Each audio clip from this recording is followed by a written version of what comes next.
progress.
Hello, everyone. We're pleased that you could all join us.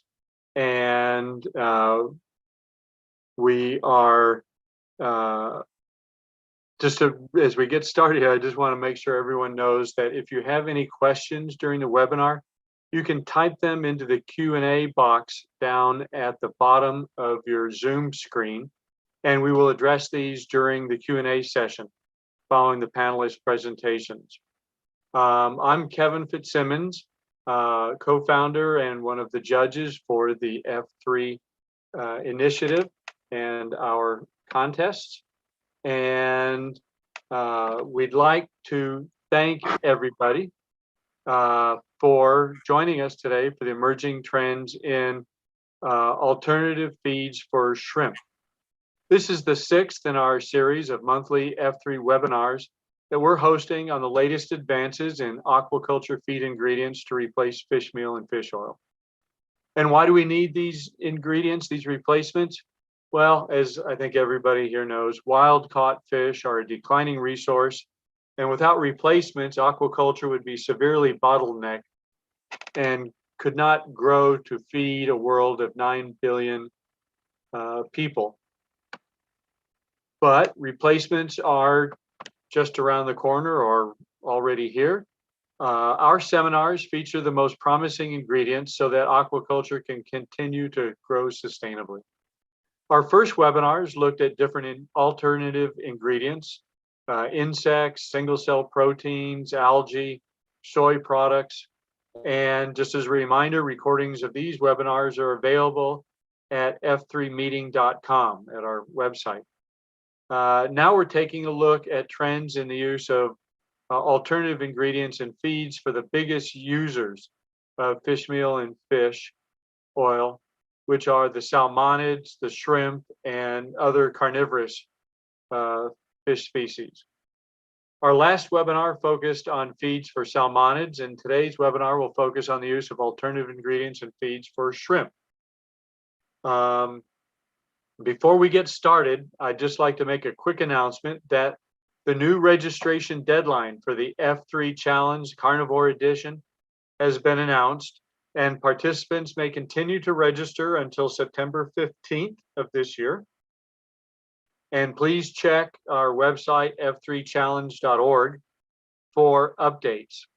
We have 7 competitors so far, and several are seeking partners. So now is a good team to check in and see if you might want to join one of those teams of contestants.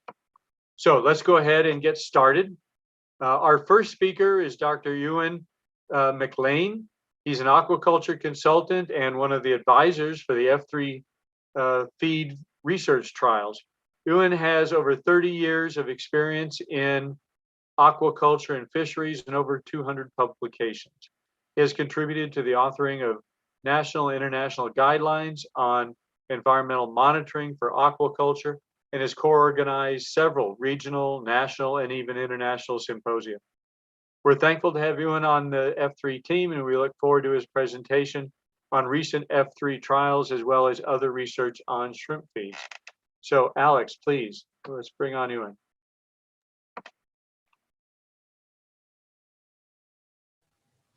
This presentation will summarize a couple of studies in which we examined the impact of fishmeal-free diets on the growth performance of white-legged shrimp.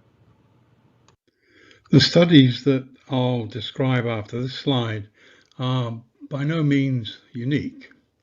There have actually been hundreds of studies that have evaluated tens of alternative dietary proteins for specific white-legged shrimp feeds, and the honeycomb to the left provides a list of not all, but just some of the alternative proteins that have been evaluated, generally speaking, in laboratory environments. Comparatively few trials have evaluated complete replacement of fishmeal, however. Fewer still have transferred experimental findings to an industrial setting.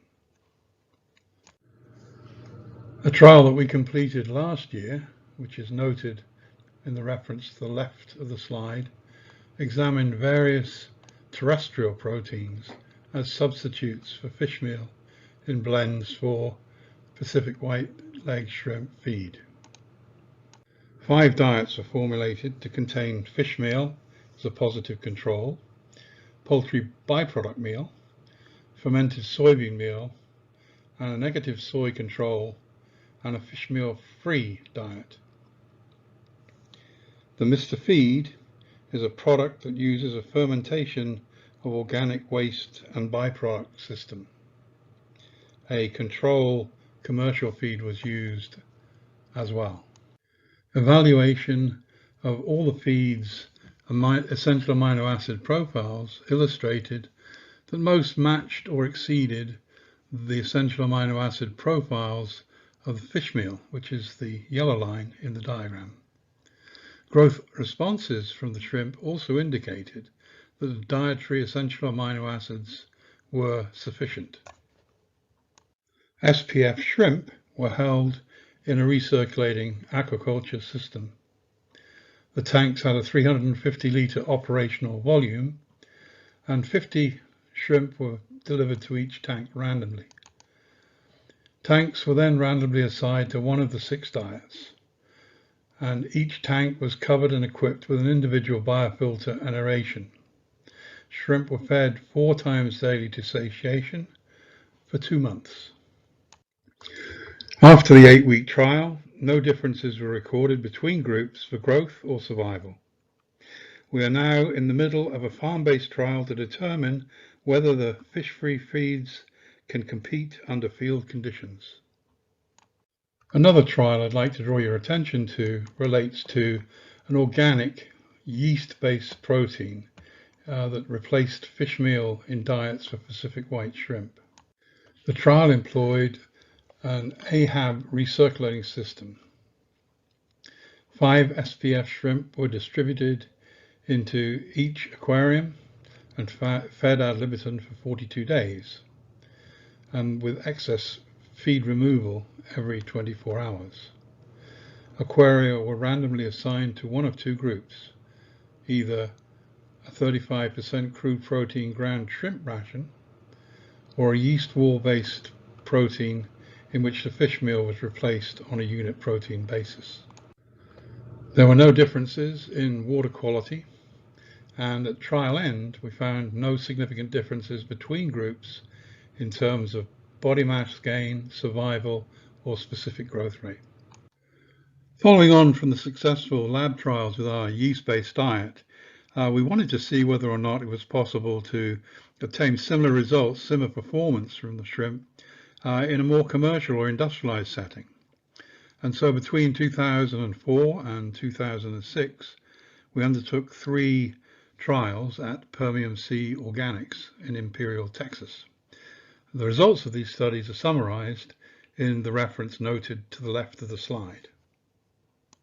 Each trial used 4 1.8 hectare ponds stocked with 180,000 PL per pond. The ponds also received organic fertilizer from an organically certified dairy farm at 51 kilograms per hectare twice a month. One pond was fed commercial feed while the other 3 received the yeast-based feed at 18 kilograms per day. Of note was that temperature variations below normal led to trial extension on some occasions. There were no differences in growth or production between feeds over the 3 separate trials undertaken between 2004 and 2006. There were, however, differences between years because of temperature problems, especially during 2004. In total, together with other people's work, these trials demonstrate categorically that white-legged shrimp can be produced using fish meal-free feeds and under commercial conditions without any negative impact upon growth performance. Studies of the types described are not easy to undertake. They demand inputs from a broad range of dedicated individuals and organizations, some of whom are celebrated on this slide. My thanks to them and to all of you for your time and interest. Thank you.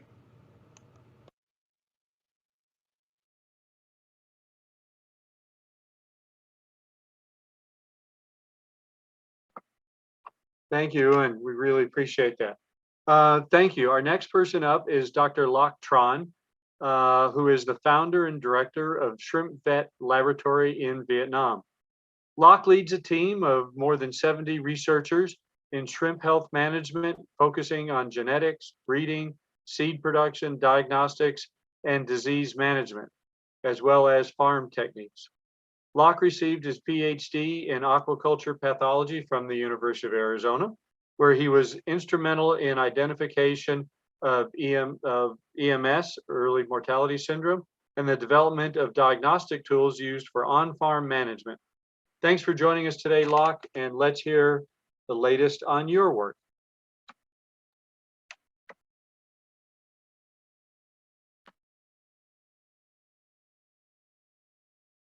Hello, this is Loc Tran, and today I will present my work on fish feed. And the topic is that fish feed or F3 fits nicely to super intensive farming in Vietnam. First, I want to mention that this is a very fast-growing trend in Vietnam, that farmers are shifting from traditional earthen pond to highly efficient, smaller footprint, super intensive ponds with very high stocking density and very nice equip and control. The density could be up to 150 to 500 piece per square meter, and the productivity is up to 100 tons per hectare. Very promising.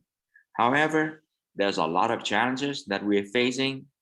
I think there's a couple strongest challenges, including pollution caused by nitrite accumulation, and this leads to muscle necrosis disease caused by Vibrio havii, and this causes mass mortality.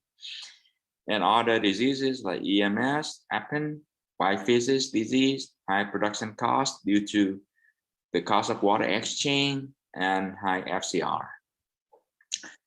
Here's a couple important diseases in shrimp farming, including letter number A, white spot Syndrome virus is a viral disease. White physis disease, letter number B, is a bacterial disease, cause a lot of economic losses. Letter number C is EMS, happen, causing mass mortality at young stage, and bacterial disease. And EHP is a parasitic disease causing slow growth. We also face new disease that we haven't seen before. For example, muscle necrosis caused by Vibrio havii. And the root cause of this disease, per our investigation, is due to high nitrite, leading to immune suppression, and shrimp innate immunity and defense layer become compromised and become more susceptible to infection, and then leading to mass mortality. We have done quite a few studies on different ingredients for the air-free feed, including plant protein concentrate, products derived from ethanol production, and so on. And we use EMS challenge, a bacterial disease challenge, as a model to evaluate the effectiveness of different ingredients. Like in this trial, we could determine that 7.5% inclusion could really improve the survivability of shrimp in an EMS challenge. Similarly, we try with different other ingredients, and like over here, you see diet number A showed the best survival rate compared with the positive control. And again, another trial showing that if we can find a good inclusion rate of novel ingredients, sometimes it's really improved the shrimp health, shrimp immune system, and that is why they tolerate to disease a lot better. And a couple of our trial has been published, and we already have some formulation and prove the concept that it can be utilized as a commercial feed in a lab model. But we move forward to run a full-scale pond trial in Vietnam with 4,000 cubic meter circular pond. This is a 2x2 design with a commercial feed in Vietnam versus an F3, a fish-free feed. Stocking density at 200 piece per square meter and starting from 2 gram juveniles.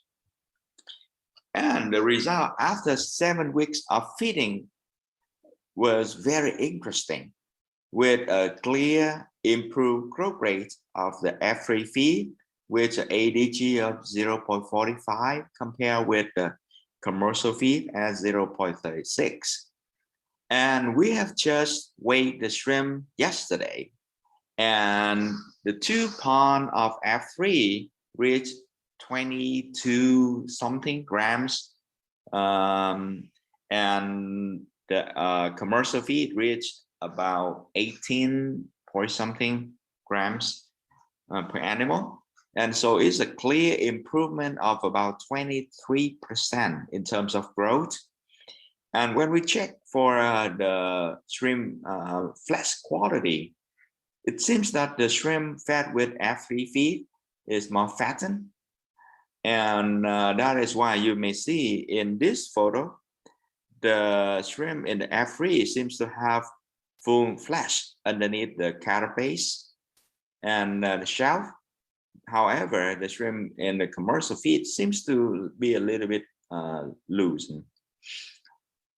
And I got a bad news that 1 pound from the commercial feed with the high mortality, and we have to terminate just today due to high nitrite. This also implies that the pond fed with F3, the water is much cleaner.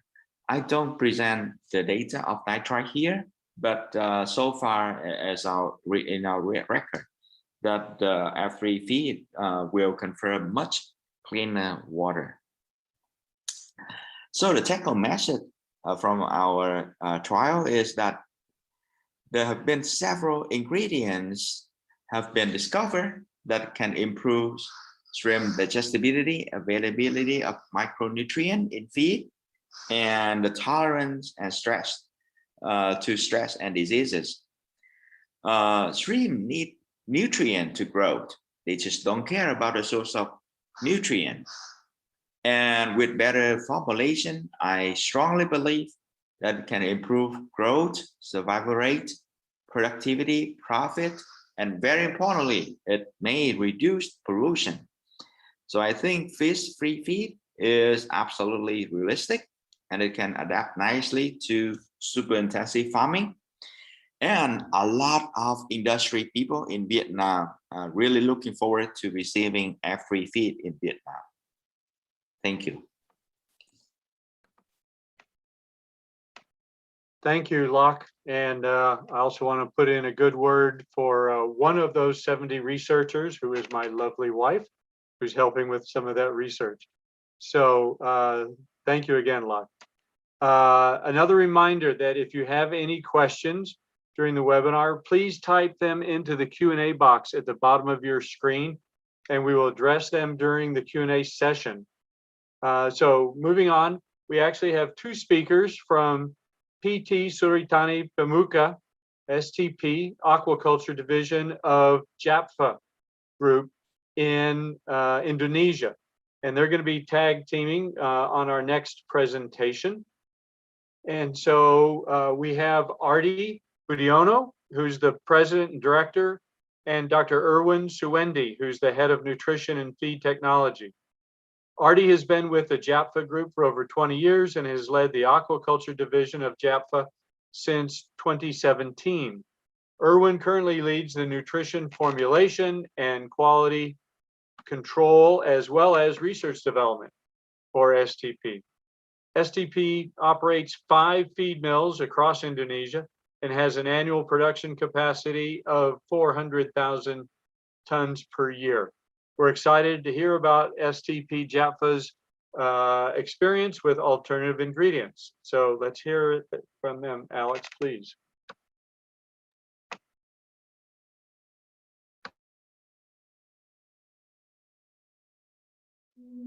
The sudden blaze of sunlight will bring life to the earth. Nature is showing us how to respect our beautiful planet. Lakes and oceans are the major reservoir of protein for today. They will continue to support us all, the important sources, virtually accessible from all corners of the world. But today, unfortunately, the nature isn't hunting, yes, hunting to survive, for the sake of humanity, to provide food for all mankind. Then just imagine this. Humans are harvesting all the sources of the lakes and oceans more than they ever produce. So what's left for the future generation? This is why STP comes to provide a relevant and more sustainable aquaculture practice. Suritani Pemuka is the aquaculture division of the JAPFA Group that has been dedicated for half a century, producing super quality protein food locally and globally. In doing so, we run this state-of-the-art facility to keep our products always being the top quality across Indonesia.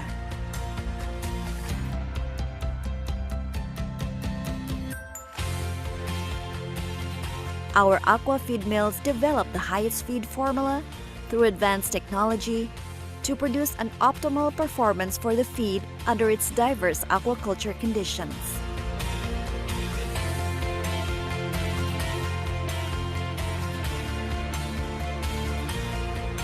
Our shrimp, fish hatchery and breeding facilities produce high-quality starter species.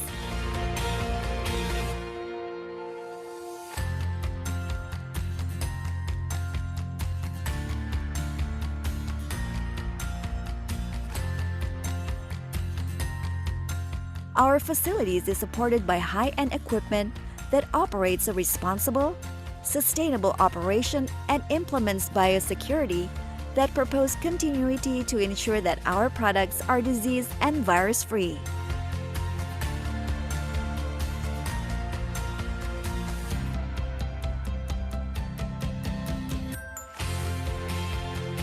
As a symbol of hope for the nation, aquaculture by STP is built for the now of protein food production. We are here by producing affordable, yet super quality shrimp and fish processed food. We focus on strong integrated value chain by improving the health and safety of seafood consumption, especially for the future generation. Our scientific proven approach to aquaculture is a relentless technological innovation to provide total solution through our highest quality product and services for our customers. STP monitors and studies aquaculture ecosystem and explores the interaction between the environment, fisheries, and aquaculture. But we can never achieve any of that without the support of our people. With our 3 values, purposeful, responsible, relentless, we intrinsically become the symbol of hope for people to excel their career. We create value for our stakeholders because we know that success is better when it's shared. We become our best selves when we are part of something larger than ourselves, when we are building a sustainable future for our customers, our communities, for our people, for our planet, this place we call home.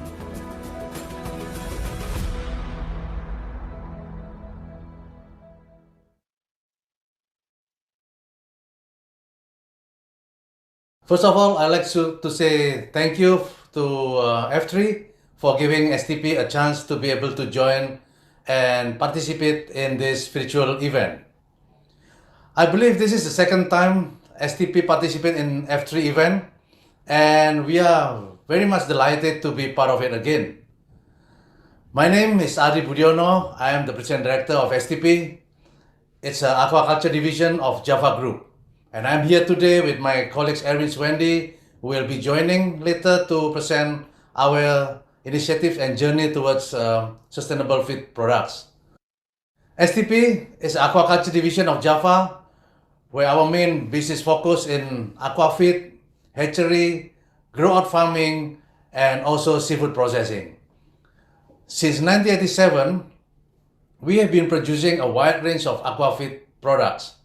And with a strong R&D and animal health team, we continue to develop our feed products to ensure that it can perform in various different water conditions and also to make our customer farming more optimal. For that, in the last 4 years, STP runs a business transformation that allows all our business pillars execute various innovation and transformation to achieve our vision in becoming a total solution company for our stakeholders. Our vision in becoming total solution company is by implementing our mission to support customers so that they are able to achieve performance and profitable business. And this mission is done by embracing 3 values: purposeful, responsible, relentless in our day-to-day operation. In innovation and development, we are supported by our animal health team, R&D team, and aquaculture technology development team. And together we focus in continuous improvement towards a sustainable and responsible farming. We believe that success is better if we reach together with our stakeholders. For that future generation, we partner with 2 international universities well known for its aquaculture studies and research. For small farmers, we help them implement sustainable farming. And for community, we help the fish farmer implement 4.0 fish farming. Aligned with Java Vision, growing towards mutual prosperity, we hope that through these collaboration initiatives, our stakeholders will reach success and mutual prosperity together with STP today and also for the future. Thank you again, F3, for giving STP this great opportunity. And from here, my colleagues Erwin Swendi will continue the presentation on the sustainable shrimp feed. Thank you, Adi. Hello everyone, I am Erwin, working as the Head of Nutrition and Feed Tech STP, Aquaculture Division of Java Group. Thank you for having us in this wonderful opportunity to share what STP has been progressing towards sustainable shrimp feed in the region. So let's get started. For the last 3 years, STP has been successfully introduced low fishmeal shrimp feed in the market under the brand of SGH. Through consistent in-house research and technical nutrition know-how, we've been able to reduce a significant amount of fish meal in our shrimp feed. As a result, the fish-in fish-out ratio of SGH shows a marked decrease to 0.41, meaning that for a kilo of wild fish used, 2.4 kilo of farm shrimp is produced. This pie chart shows annual sales of STP shrimp feed in percentage over the last 4 years. As can be seen, the low fish meal diet, SGH, dimmed by the dark blue color, exhibit a substantial growth since 2017 and keep dominating the sales volume by 84% in 2020. This indicates that our customers are highly satisfied with our feed in terms of productivity performance, yield quality, as well as STP services.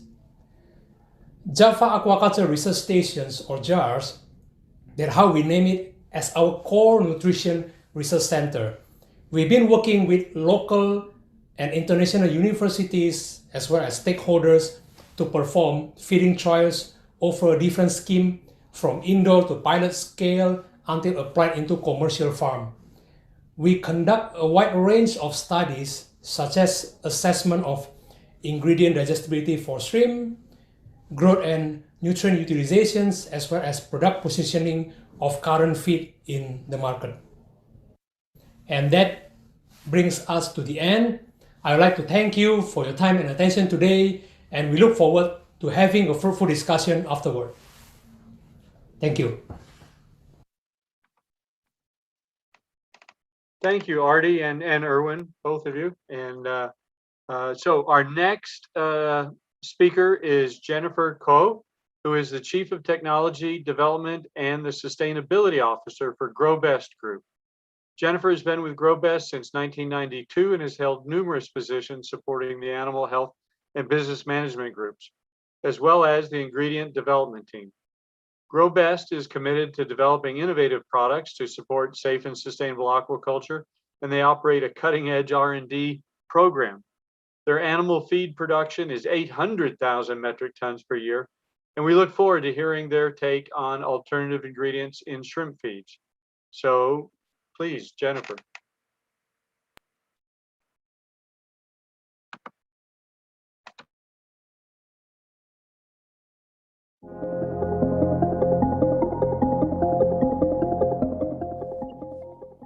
Good afternoon, ladies and gentlemen. I'm Jennifer, the Chief Technology Development and Sustainability Officer at GrowBest.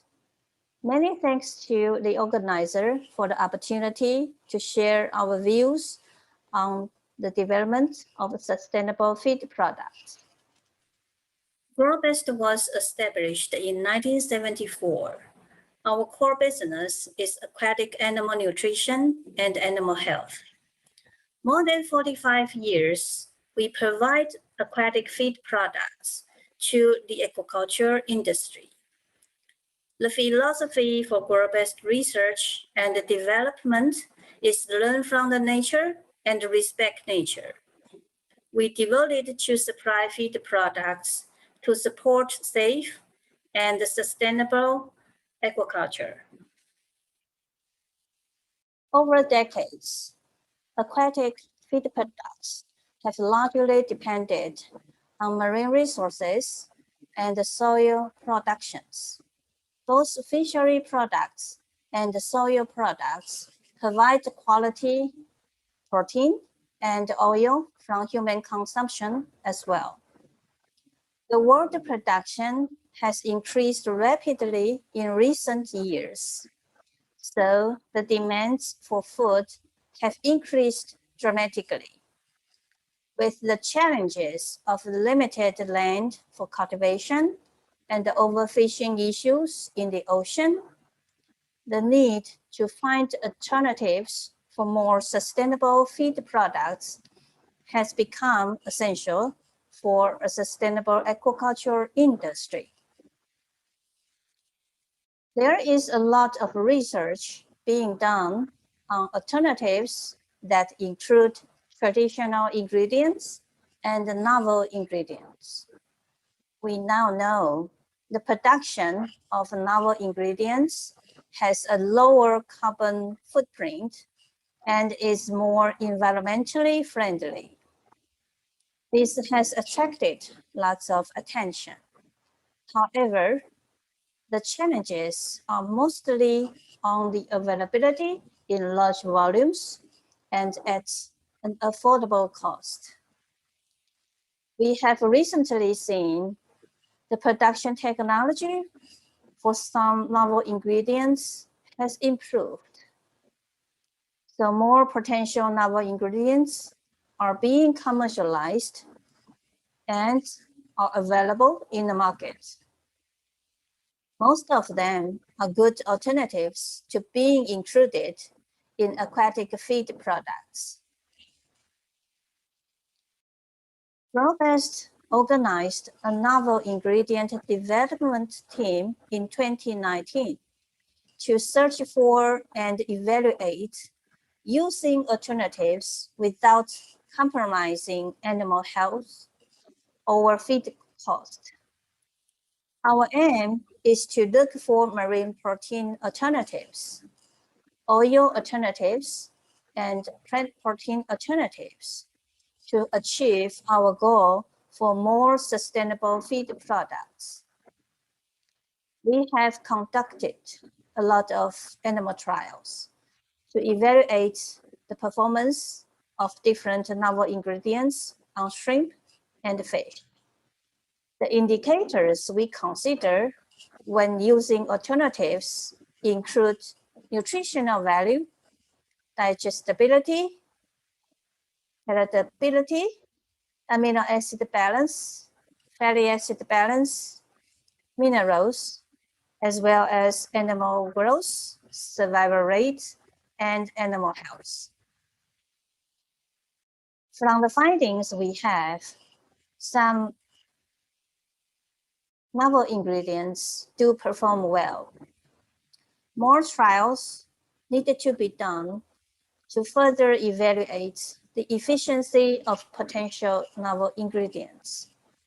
Our team will continue the research both in the laboratory and in the field.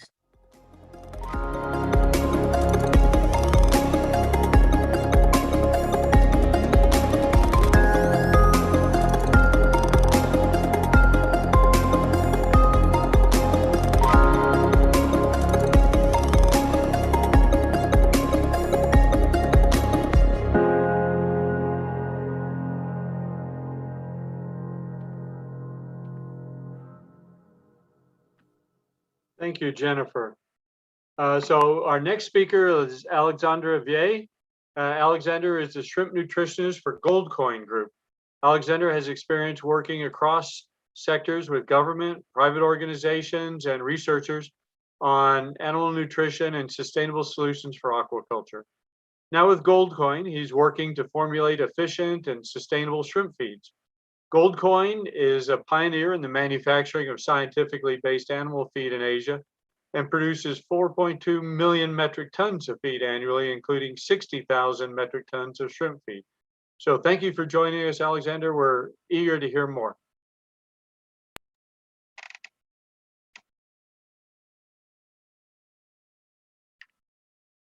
Good morning, good evening, good afternoon, everyone. So welcome to the F3 Shrimp webinar session for the Pilmico and Gold Coin Group, an Aboitiz company.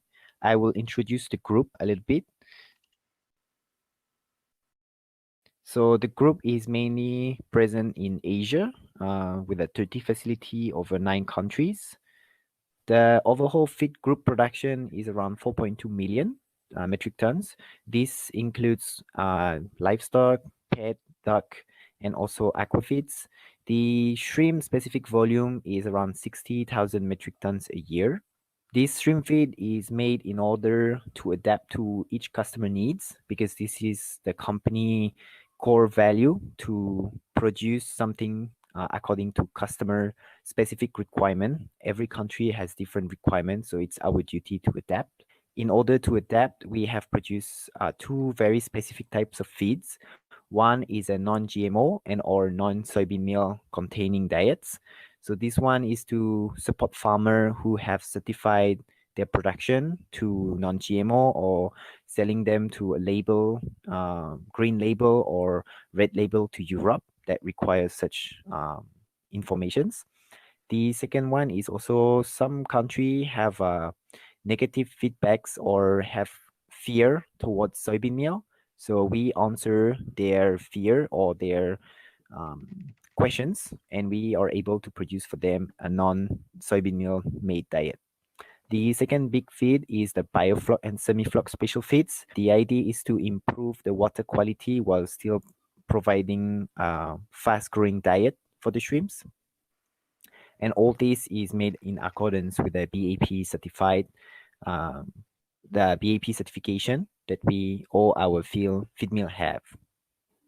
To go further than the customer needs, we also are engaged in sustainability. This comprise into three pillars. The first one is promoting local economy. So we are a local factory. We are local feed mill producers. So we also promote local raw material, and we try to reduce the import of imported raw material. If the quality or if a similar product is found locally, we will use preferably the locally sourced. The second pillar is the priority to green energy, like solar, green gas, and others. This is from our supplier, so we will preferably choose raw material from suppliers that are already engaged in such pillars. We also propose to our customer some solutions to partner for solar panel or green gases. And for our production process, we, as much as we can, we are engaged into using solar and green gases to produce our feed.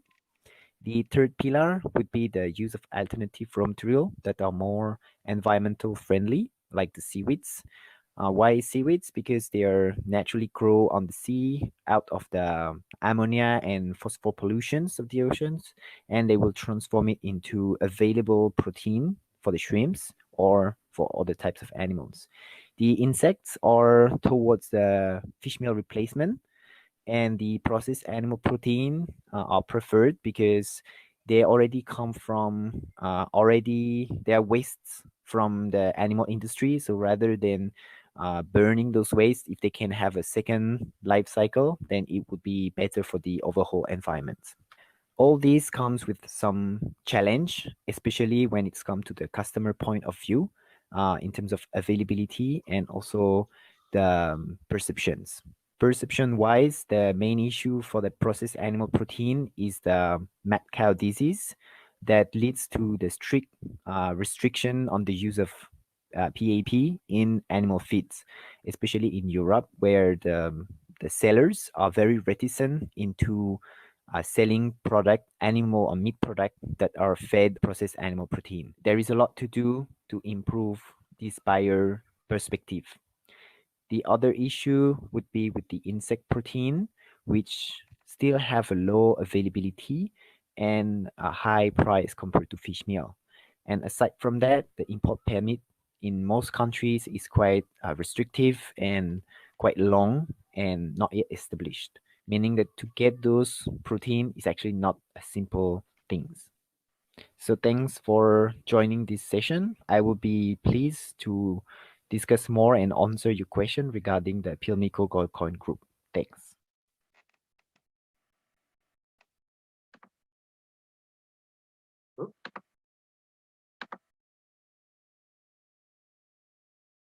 Okay, thank you, Alexander. And here we go.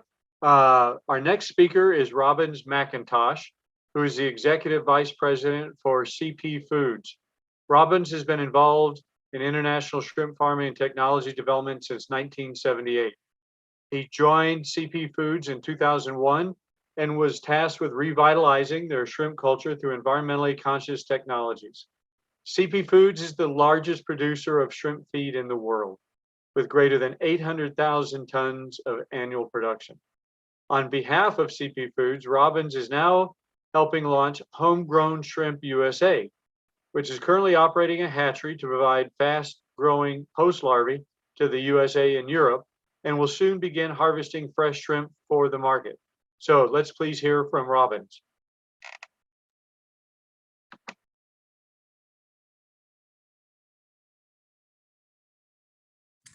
Good afternoon. Let me thank the F3 group for inviting Homegrown Shrimp to present our ideas on sustainable shrimp farming in the United States. So Homegrown Shrimp is a subsidiary of Sharon Pokphand Foods, CPF, in Thailand. And our whole idea was to try to show a concept that was more sustainable than previous concepts, as well as a concept that can grow shrimp anywhere, anytime. So shrimp can be grown in the United States, Europe, or other cold weather locations. A little bit about CPF. CPF is the largest producer of shrimp feed in the world, with greater than 800,000 tons of annual production. We're headquartered in Bangkok, Thailand. We have feed mills in most Asian countries. We produce feeds for both Penaeus venami, Penaeus monodon, also the freshwater prawn, Macrobrachium rosenbergi. And our aquatic diets contain only marine byproduct meal and at levels of less than 12% of the diet. The company operates a very active R&D program. I'm showing here our first level of testing different ingredients relative to performance. They then go to a second stage and a third stage. Today, most of our work is on identifying alternative protein sources and how to balance those such that we can optimize our shrimp performance, as well as alternative oils, algal oils, other vegetable oils. Now, Homegrown Shrimp was to develop a sustainable shrimp culture concept that can be done anywhere in the world at any time and produce shrimp that would be close to markets. So fresh shrimp would be possible. That means it's developed in a non-coastal environment, so we're not impacting coastal environments. It's a total recycle and reuse of water. So the water that is made up is used over and over again, year after year. And there's high land use efficiency, meaning we can produce a very large amount of shrimp on a very small footprint. All shrimp wastes are captured and then put into a form that does not have a negative impact on the environmental or the environment. And there's no chemical use. These are healthy shrimp, and that's the key to success for homegrown, will be to maintain healthy shrimp. Now the farm is located, this initial farm is located in a place called Indiantown, Florida. It's conveniently located between 4 urban hubs, Orlando, Tampa, West Palm Beach, Miami, all with airports so that we can then ship fresh shrimp throughout the continental United States.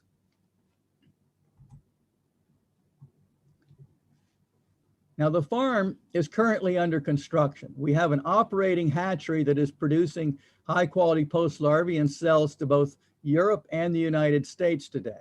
By November, we should have our first farm unit in production, and hopefully our first production comes out in January of 2021. There will be 20 tanks, 100-ton size. Now 100-ton size is so that we can harvest about 500 kilos in the initial phase, which should be marketable fresh. We should not have to freeze that. So the idea is every day of the week, every month of the year, we will have fresh shrimp in creating that fresh shrimp market. The buildings, of course, are insulated to maintain optimal temperatures of 30 degrees, which is absolutely essential for a fast turn time. There'll be as much automation as we can put into the operation to minimize human error, as well as minimize the amount of labor that is required to operate the farm. Our production targets are 5 kilos per meter cube. This is not your normal RAS system with lots of exterior filtration. Most of our filtration is what I call in the tank. So it's a bacterial in the tank process, and then we basically take the sludge out and we process that out separately. We're planning on 90-day cycles. That is from harvest to harvest. So essentially, the stocking to harvest would probably be about 75, 80 days. And then you have 10 days to clean up and turn the tank around.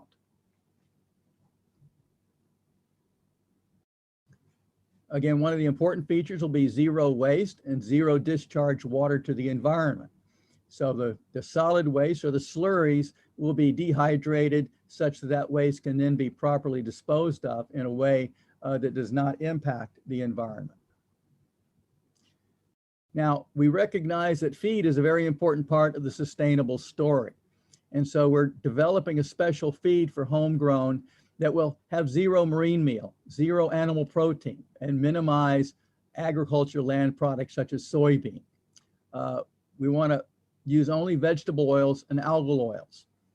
We'll have special binders that will be specially for tanks so that you don't create a lot of slurry. You basically keep the waste together, which makes them easier to remove and easier to process. And certainly there will be no special chemical additives or antibiotics in the system.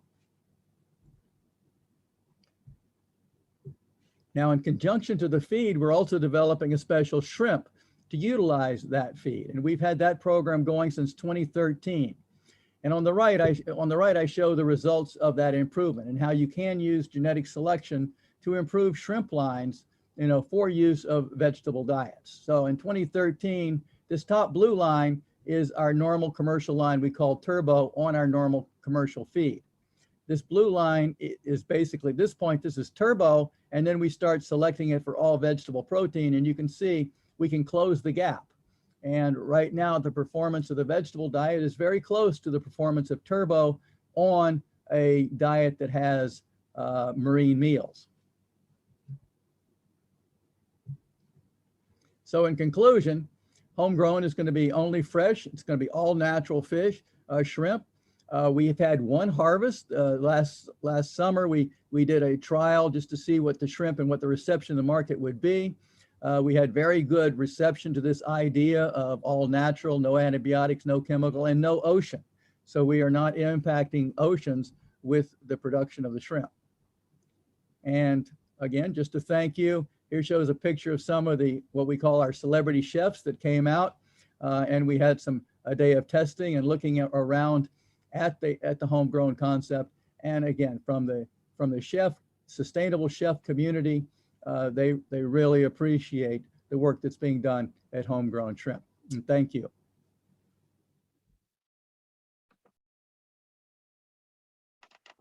All right, several great presentations there. Now I'd like to ask our panelists to turn on their videos and briefly introduce themselves before we begin the Q&A session. Unfortunately, Artie Budiono from JAPFA Group from STP is not able to join us tonight for the Q&A, but we're thankful that Erwin will be here. So while we're letting everybody turn on their videos, for the audience, don't forget to type your questions into the Q&A box so that we can address them during the session. Okay, Robbins, you came on first, so why don't we have you introduce yourself? I think you already introduced me, Kevin. Okay, you want to say anything else? No, you did a good job. All right, thanks. All right, Jennifer, you want to say a few things just to introduce yourself quickly? Well, I just want to say hi to everyone. Thank you. Ewan. Hi, yeah, hello everybody. Good evening or good morning. It's 2 o'clock in the morning here. I'm Ewan McLean, and I'm basically semi-retired, I guess.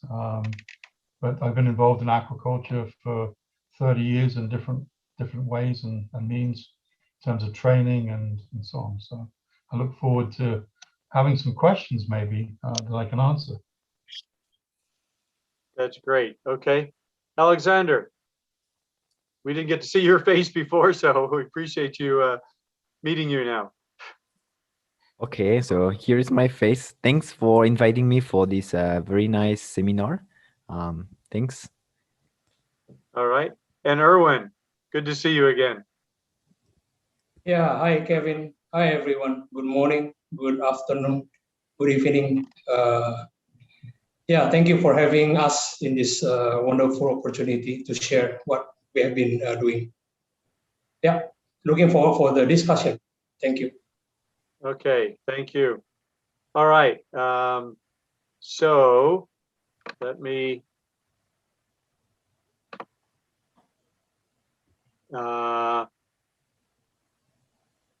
okay, so one of the questions that we've got, has anyone used microalgae as a feed supplement for protein and therapeutics? Matter of fact, I kind of remember a couple people, but I know, Robbins, you've done a little of that. You want to talk about that first? I have used microalgae. I'm not sure I would ever call it a supplement for anything. I mean, it's certainly, if you want omega-3s, it's one of the few places you get natural omega-3s. It is the place that we go for the omega-3 outside of marine meal. But I don't think I would ever call it a therapeutic per se, other than the necessity for omega-3 in the diet. Uh-huh. Okay, great. Okay. So here's a question for Locke. Can F3 be used in fish feed? Will it have the same effect on in terms of meat quality?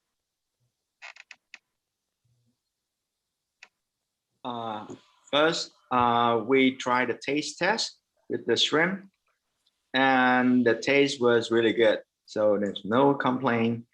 And the fact is that the shrimp fed with the F3 diet seems to be a little bit sweeter and more tender. So I don't think there might be an issue with the fish flesh quality. I assume so, because shrimp is highly carnivorous. Okay. Let me pass out over to Ewan as well, because he's been involved a little bit with some of the other trials that F3 folks have done. Yeah, we've undertaken a few trials with different species. The most recent was the largemouth bass trial. We got very fine results there, really good responses from a basic taste test trial. Good growth, no problems with survival, very competitive. And if you look at the cost breakdown, the F3 formulations, which are open formulations and available, I think, on the F3 website, the F3 diet really does perform exceptionally well, and especially from an economics point of view, because a lot of the ingredients are a lot less expensive than fish meal. So the bottom line there, the answer to the question is absolutely, and it's well to point out that, you know, these fish were grown through more or less a whole production cycle.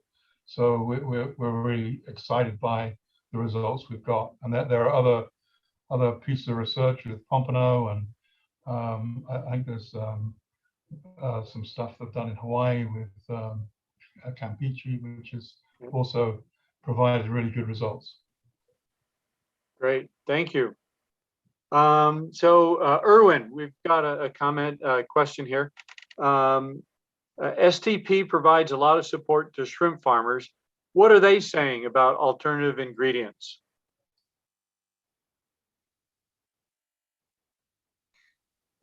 Yeah. Well, technical support is part of our pillars to support the performance and profitable business.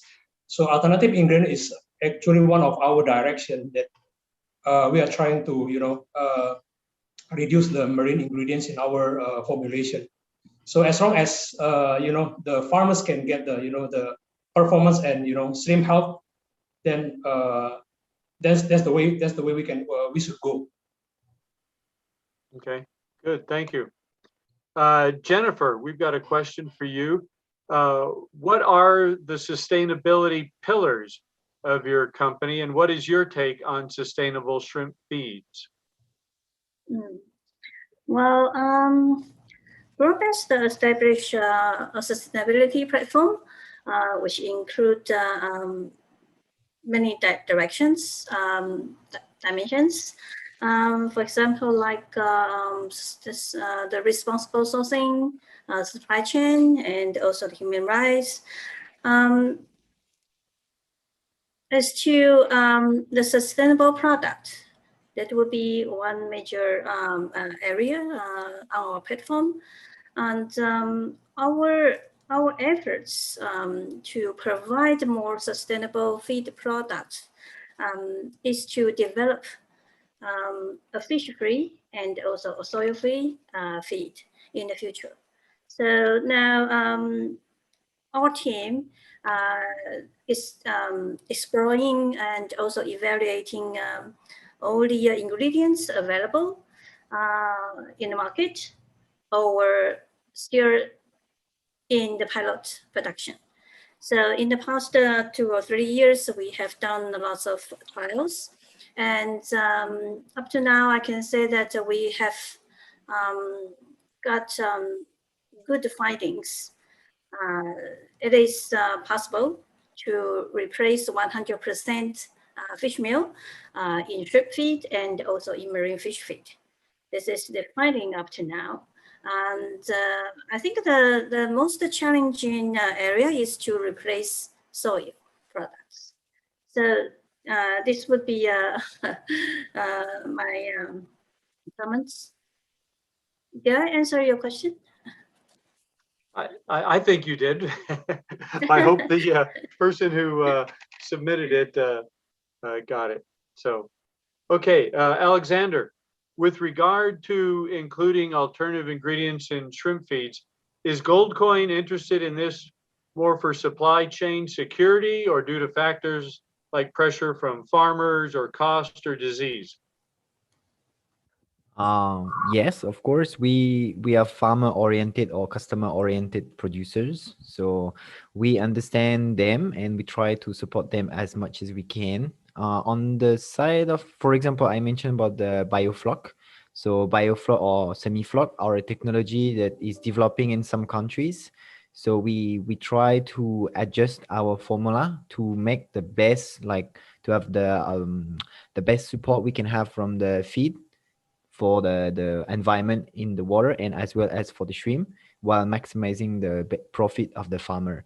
When it comes for disease, my experience is there is a lot of product that have claims to improve disease or to cure, but the main issue is the lab condition and the farm condition are somehow very different, and some might work in one farm but might not work in the other farm.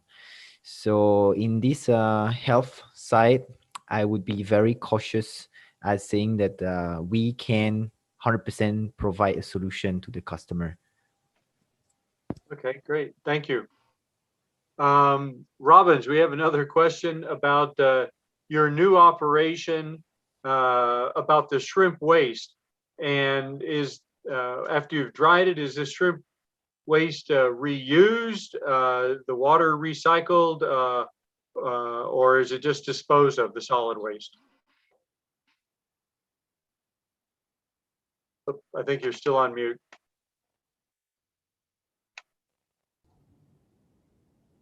I said we have an advantage because the state of Florida allows us to dispose of nothing. So all the water must be totally recycled. And because it's all artificial, we're not near the coast, we really have to reuse it for years and years and years to amortize it like a capital cost. The solid waste, because of the intensity of the operation, we get quite a bit of solid waste, molts, etc. And so once we dehydrate that, it will be easily removed, and hopefully we can find a use in terms of organic mulch or something like that down the road. But basically, we are required to recycle and dispose of everything in an environmentally satisfactory method. So you're able to keep the salinity down in that product. Basically, the salinity will be there, but again, it would basically easily leach out wherever it is. So when I've tried this in Belize, basically it grows great citrus, bananas, all kind of things after a rainfall. And because of the high precipitation in Florida, they don't really worry about that because it easily gets diluted out. What they don't let you do is discharge the saline water itself. Okay. Good, thank you. Okay, this is just a general one to everybody on the panel. And so the question is, what are the most promising insect species which can be used as alternative shrimp feed ingredient? So what do you all think is the most promising insect meal to use? I think we can cover that question. Yeah, please, Varun. Yeah, to me, I think the black soldier fly would be one of the promising ingredients to replace fish meal because it's due to the quite similar nutritional profile to fish meal. And also, black soldier fly is true flies, Diptera. The question that now we are facing is actually the economy of scale and the availability. Since like us, when we are operating a huge big amount of the production, then the quantity is an issue nowadays for the black soldier fly. Right. Okay, Thank good. you. Sure. Anybody want to champion any other insect meal? We have tested many species of insect meal, and we found out that black soldier and the mealworm probably would well. But on top of that, I would like to emphasize that actually, I think all the species could be potential ingredients. It depends on the quality and also the production technology during the production. That would be our key concerns. Thank you. Yeah, thank you, Jennifer. Appreciate that. Okay, Ewan, we've got one for you here. Have you seen any benefits of F3 feeds with shrimp immunity studies?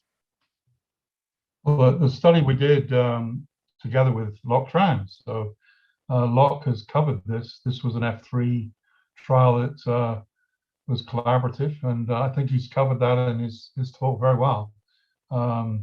But there were no real negative effects at all that we were able to measure.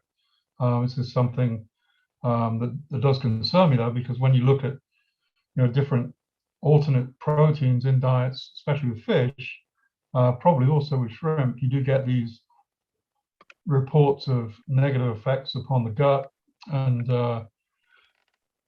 ability of the animal to respond to challenge. But again, with the trial undertaken in Locke's lab, we got really good results with the F3 diet, with the animals more able to respond to challenge than the fish meal based diet. So I think it is a concern, but it's not with the F3 diet so far. We need to look at it in a little bit more detail. But that is one concern that I have about alternate proteins.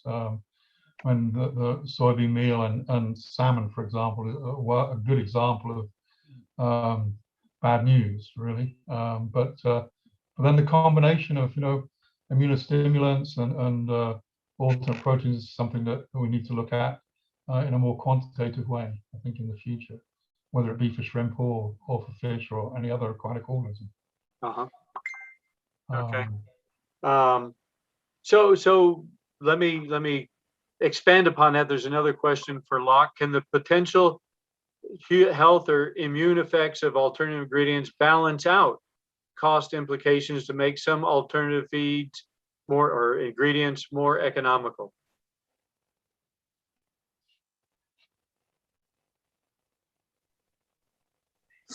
Excuse me? Yeah, so the question is kind of building on that. Can the potential immune effects of alternative ingredients balance out cost implications to make some alternative ingredients more economical? Yes, true. And we've been working on evaluating individual ingredients of the F3 formula. And there's a lot of health benefits of those ingredients. So it's an added value into the food. Okay, good. All right, and then we've got another question for Robbins. What kind of vegetable oil do you use in the CP shrimp feed? And then kind of along with that, do you use any fermented soybean or other fermented raw materials to replace some of the marine raw material? Okay, my response is relative to the diet, the experimental diets that I've been developing, which I actually used to develop the what I call the vegetable shrimp stocks. And so the oils in that are basically a combination of soy and rape oil. And the proteins are really soy, corn, gluten, wheat, maybe a little bit of pea protein. But that's not a commercial diet. That's basically was a target diet I put together 8 years ago, just so I could develop a shrimp stock that would concentrate on digesting vegetables and converting low chain fatty acids to higher chain fatty acids. Mm-hmm. And surprisingly, there's been considerable amount of selection that can be done along those. So again, as I showed in that graph, the vegetable strain will perform almost as well as my normal strain on a vegetable diet that's on a fish meal or has a fish protein base type of diet. So there is selection to be done. And again, what I used was to create basically that selection pressure for that over the years. What CP is doing, again, is most of their research is on alternative proteins, from the insects to the methanogenic bacteria to alternative vegetable proteins, everything. But that's actually the majority of all of our dietary research is for alternative feed ingredients today. Okay.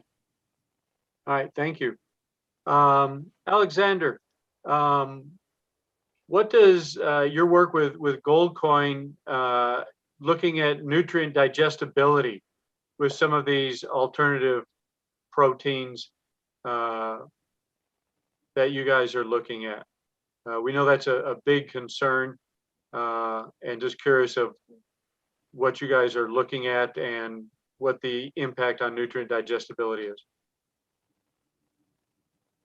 We are all talking here about sustainable ingredient, but it seems like just insect meal or the algae oil or anything, it's actually more expensive than the normal raw material.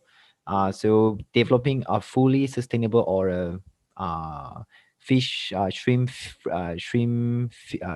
meal free diet or fish oil diet is already possible, but the issue is the cost. So at the moment, the market is not ready to accept or not yet maybe for the price of completely animal-free, marine animal-free diets.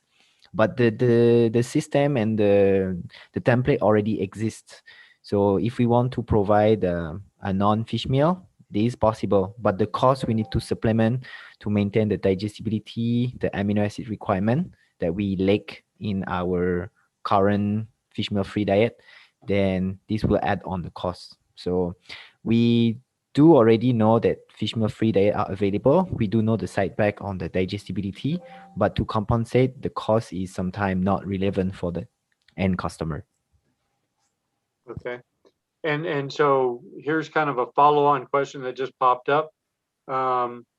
Is your fish meal free feed commercially available in China? Alexander? We don't have a fish meal free diet commercially available. We produce, for example, a soybean meal free diet or GMO free diet on demand for some customer, but a fish meal free diet, no customer has been asking for it so far. Okay. And Jennifer, does GrowBest actually have a commercial F3 diet yet for sale? Not yet. Okay. It is still developing. So we don't have any fish-free diet on the market yet for shrimp and for marine fish. Okay, I thought that was the case. And Erwin, same situation basically? Yeah, same situation basically, Kevin. Sometimes we end up with a higher cost of the formulations when we formulating with, zero fish meal. So, but we are actually, looking for, alternative sustainable ingredients as, like insect meals, things like aquaculture or fisheries byproduct to, to completely replace the fish meal. That's, I think, the more feasible at the moment that, for our commercial operation. Yeah. Mhm. Yeah. Okay, and Robbins, I think you already answered that, but just to confirm, your base CP is basically the same situation. Yeah, that's correct. Basically, again, I think when we talk about this, there's as much about educating consumers, the farmers, as anything else. Today, I think if you took a farmer a all vegetable diet and they took one smell of it, you're probably not going to make a sale. Yeah. Yeah. No, I think that's very true. Okay. And so,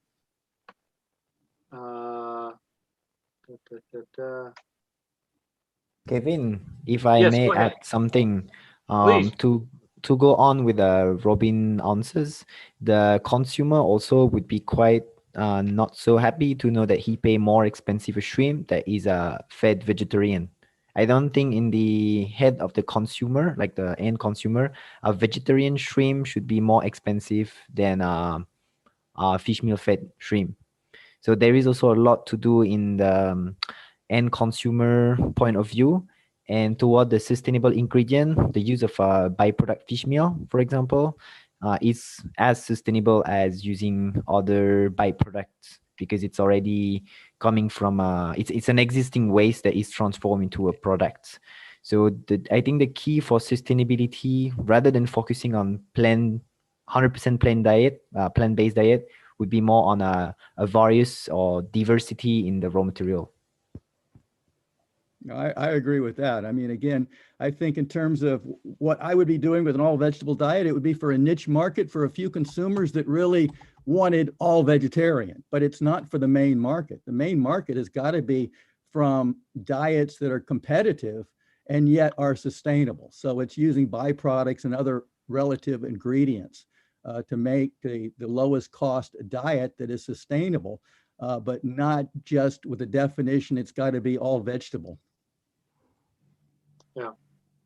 And just so people understand, as far as F3 is concerned, we recognize that too, that the rendered product from processing waste is much more likely to be sustainable in the long run, and we're happy to see that used.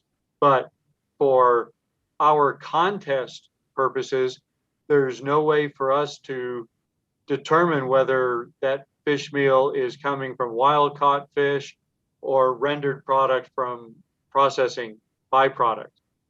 And so we've been forced to just say, okay, as far as our contests are concerned, we can't differentiate any of those. So we're just saying, no marine protein, period, because there's no way we could separate that out at this point.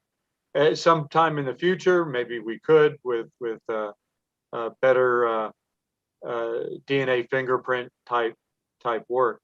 But our main goal, as I'm sure everybody knows, is to really address the forage fish problem, because that's the critical ecological problem. It's an economic problem. It's a human welfare issue in many countries. So we're happy to see the byproduct, and especially of farmed fish, continue to grow. But Kevin, I think that's also why I think breeding has got to be an important part of this, because I think through breeding, we can actually bring down the vegetable costs. Right now, a wild shrimp does not digest as efficiently as one that you select for it. So we can actually drive down the cost of using all vegetables, both oil and meals, through a selective breeding program. And that's kind of that's the angle I've been trying to take for the last 8 years, is to create a shrimp that can consume a vegetable diet more efficiently and therefore bring the cost of that diet down. I mean, I've used all vegetable diets since 1998 in Belize. I fed upon nothing but wheat grain. So I pelleted wheat grain, 12% protein. I got an 80% survival at 15 tons per hectare. It grew very slow, but it's been no doubt that you can grow shrimp on all vegetables. It's just the efficiency at which you grow them. Yeah. Well, and I think that's another excellent point, Robbins, that we're just a few generations removed from wild shrimp, and the domestication process is ongoing, and without even doing any fancy genetic engineering, GMO work, just plain selective breeding can get us a long way to more domesticated shrimp that are going to do much better on these diets with a bit of a few generations of selection. So I think that's an excellent point. Okay, Ewan, here's another question for you. You're an academic, but you've also worked with the industry and government agencies. Given your broad experience, where do you see bottlenecks or challenges for alternative ingredients? I go back to the disease issue and making sure that the health of the animal is not compromised by any ingredient that we use, and the blends of proteins we're using seem to be getting better and better and better. I mean, I was thinking about the trout breeding program, where they're breeding trout that are more able to accept vegetable-based diets. Goes back to the shrimp, and I think I've done that also with Atlantic salmon. But the disease and health issues in shrimp, from my point of view, the big bottlenecks when we start using dietary ingredients without taking the health and welfare of the animal into account. That may be. I mean, I was interested to hear Robbins's take on the niche markets for all green animals. I mean, I think it depends where you are in the world. I mean, the Californians tend to be into the organic thing, and all you have to do is look at organic. Organic farming is actually the fastest growing food production system in the world. It's not aquaculture. Everybody says it's actually organic farming. Maybe organic aquaculture is the fastest growing food production system right now. But I just think it's the overall health and welfare of the animal. You have a healthy animal that's going to perform well, and the diet is everything, because it's gut health, it's all health basically. So I'd like to see more work on different immunostimulants, different immunoprotectants. You've got your probiotics, your symbiotics, your prebiotics, your postbiotics, and all this kind of thing. But they have to be affordable. And it's like everybody's going on about insect proteins, but at the F3 deal with insect protein, I think somebody said $5,000 a ton. Are you kidding me? So I was thinking about an insect I'd like to look at as an alternative protein. It'd be termites.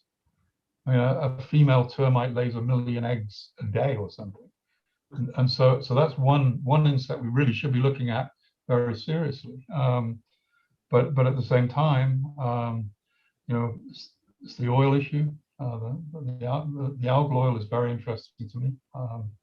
I think that's a bottleneck. Is how do we replace the fish oil that we need? It's the fish oil that's more the pressure thing right now, I think, than fish meal. Yeah. I think we can get rid of fish meal, and we've proven that. You know, I mean, we've done that since really 2000, before 2000, 1995. I mean, Kaushik was doing work on trout, and there's now commercial trout production being sold into French supermarkets, which are fish free. You know, so it is possible. It's not a niche market, and they're doing really quite well, I understand. But I think that the key bottleneck for me is the health of the animal, because a healthy animal is a higher performing animal, and therefore production-wise it's more efficient and more profitable, and then it'll stabilize the sector and hopefully help it grow. Good. So Robbins, would Ewan was kind of mentioning, would you actually call your system organic? And there's another question here kind of related to that. Would you call it a biofloc system? Biofloc was the worst term I think I ever invented. It's an advanced biofloc system, but people that see my biofloc today say you don't have biofloc, because I don't believe in a lot of junk in the pond. I mean, all of that has to be removed as sludge. So I use a nitrifying biofloc. So for me, biofloc is about internal recycling of processing water. It's not about nutrition. So basically I use biofloc to recycle nitrogen using nitrifiers, which is thin and not thick like a heterotrophic. So I don't do heterotrophic, I do nitrifying biofloc because I find internal RAS is lower cost than an external RAS filter, right? So I do internal RAS with nitrifiers inside the tank instead of outside the tank. What was the other part of the question? Would you call your product an organic? Could you market it as organic? I don't like to market anything as organic. I like to market everything as healthy. You know, I mean, I don't want antibiotics. I don't want chemicals. It will be organic, but I just hate the term because it implies a higher price than I want to charge a consumer for. I want to think that everything that we sell is healthy for a consumer and we don't differentiate. So it would be organic, even though there's no, I think, regulations in the United States that say it's organic, because I don't plan on doing anything that would be non-organic, but I would hate to label it organic. I'd rather create the term healthy. Yeah, good. Consumer healthy, consumer friendly, you know, consumer enjoyable versus organic. One other thing I'd like to mention though, Kevin, in terms of bottlenecks, what about governments? Now, I'm not up to date on this, but it used to be like in Vietnam, they regulated a minimum amount of fish meal. They regulate a minimum amount of protein. There's regulations that sometimes handcuff you as to what you can and cannot do from a practical point of view. I don't know the answer to that for Vietnam or some of the other countries, so let me pass that over to the rest of the panel who might know the answer to some of that. Locke, you want to talk about Vietnam? Oh, sir. Yeah, you know, there's a lot of regulation, and I agree with Mr. Robbins that it could be impractical. Okay. Jennifer, has GrowBest run into this anywhere? Well, I have no answer about the fish meal inclusion rate limitation, but I remember that in some countries there are protein content limitation. For example, we need to meet the protein percentage at minimum level. So sometimes I think it is a bottleneck for the feed industry to improve. Perhaps those I would call a bottleneck. And what Robbins mentioned, if there is a limitation about the fish meal inclusion rate, then definitely it will be a challenge. Mm-hmm. Okay. Alexander, have you guys run into that with gold coin anywhere? Not directly with the protein content, except from what is already been said, but more on the use of animal protein. So some of our end buyer, they have the request not to be fed with animal byproducts. So this is because mostly for selling in Europe, even though protein animal byproducts are allowed to use in animal feed, there is still the strong perception from the consumer and from the buyer that their animal product shall not be fed with animal byproduct protein. So it's another type of bottleneck, but this is the bottleneck that has to face the insect meal, for example, because it's considered as a protein animal byproduct. So again, education. Yeah. Well, and I know there are several countries, Bangladesh, Pakistan, and Middle East that are very regulate any pork byproducts in there, and as an ingredient, pork byproducts. Erwin, is that the situation in Indonesia as well, as far as pork byproducts in feeds from a regulatory standpoint? Yeah, definitely the porcine byproduct or porcine meal is not definitely cannot be used in Indonesia, since we are the one of the largest Muslim country in the world. Sure. The government, our government only specify like the minimum crude protein, okay, 28%, but the government doesn't look, put into details on how what sort of ingredient that we cannot use, but it's just only from the protein perspective. So minimum 28% will be used as the sim feed in Indonesia. Yeah. Well, and I know in the U.S. we have some pretty strict regulations on new ingredients and having to have a lot of background information available before new ingredients can be approved in animal feeds. And as strange as it may sound, there are a lot of ingredients that are approved for human consumption well before they are for animal feed consumption. So sometimes we run into that, and I expect that's probably the case in Europe and maybe some places in Asia as well. Do animal byproducts that are used in feeds for shrimp that are destined for the Muslim market have to use halal meats or halal byproduct? Right. It's more complicated than that.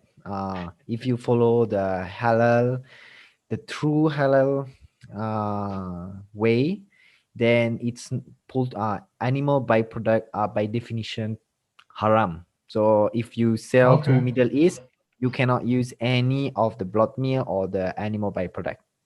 Like really? zero. So even if it's derived from a halal product, halal beef, for example, you can't use any rendered product from that beef? No. Really? Interesting. The Quran says that, okay, no, I will not say anything on that. But just if the regulation there is no terrestrial animal byproduct, I want to avoid any conflict, so I do not. Yeah. So I know in Saudi they had some tilapia farms that were using treated sewage, and that was fine. They had I guess a conference of imams to discuss it, but that was interesting. But yeah, I'm interested in that. Yeah. I actually heard about that, and it had to do with strictures about not wasting water and other natural resources. And so that was the interpretation that I was told as to why that was allowed in certain cases, because otherwise it would be a waste of water not to use it productively like that. So, but you're right. It took a group of religious leaders to really look at it very seriously and interpret the understanding. Yeah. So, okay, we've got one final question here for the panel that I'll share with you. what is the prospect of yeast proteins in alternative protein feeds, and can it be considered as a functional feed protein? Can I jump in here? Because the reason I put on my slides presentation work that was done in 2004 was because it doesn't get any disclosure it seems, but we used the yeast protein and we got really good results. We used the same protein with cobia, with yellow perch, and a couple of other species with really fantastic results. But the problem with it, even in terms of salinity challenges, salinity tolerance, immunostimulation, we looked at the EM work on the gut and all that kind of thing. The problem was it was $700 a ton, $7,000 a ton. I think since 2004 it's come down now. Yeah. But we had nothing but really good results with that particular product. But at the time, fishmeal was I think $900 or $1,000 a ton. So we were well out of it. But what we were interested in demonstrating was an organic production system where you could use the yeast with a carnivore, which was the cobia, and we had sort of totally fishmeal free and fish oil free cobia using this yeast product. I mean, just those grains that has yeast in it and stuff. So I think yeah, you get the double whammy. You get a probiotic effect plus a protective effect for the gut, and it's a good protein. It was a good protein, but again, I think it's still in the realms of the insect protein prices. Not really feasible to use even now. But it was great results with shrimp as well. Yeah. Okay. But, I'm curious if any of the big producers, CP, Growbest, Gold Coin, STP, are you guys using any significant amounts of yeast products yet, or is it still on the way in? I would say on a okay, if you want to go first, Jennifer, go. Okay. I would say on behalf of Goldcoin, we use yeast. On the protein side is a good protein. On the health side, like I mentioned before, I would be more cautious. And in terms of price, it's difficult to fit in a lot. Mm-hmm. And I have one question for the yeast producers. The yeast is sometimes used to feed the insects as a byproduct. So can we expect in the future to see a rise in the yeast-based product protein, or would the benefit of the yeast would be transferred to the insect as well as the cost? Just a question idea. Yeah, I don't know the answer to that, but I do know that some of our colleagues have done quite a bit of work with black soldier fly and feeding them fish processing waste, and they saw a very quick increase in omega-3 content in the insects in the meal and any oil produced from the meal. And that I mean, as many things, you are what you eat. The profile of amino acids and fatty acids both started to mesh up more closely with the in this case trout that they were feeding them. So I wouldn't be surprised with yeast that you would start seeing the beta glucans and other things that people like from the yeast. So Jennifer, you were going to say something as well? Oh, yes. Growbest does use yeast product in our feed, but the purpose for using that is sometimes we use it to improve the feed uptake. So it's not a high inclusion rate when we use the yeast product. Okay.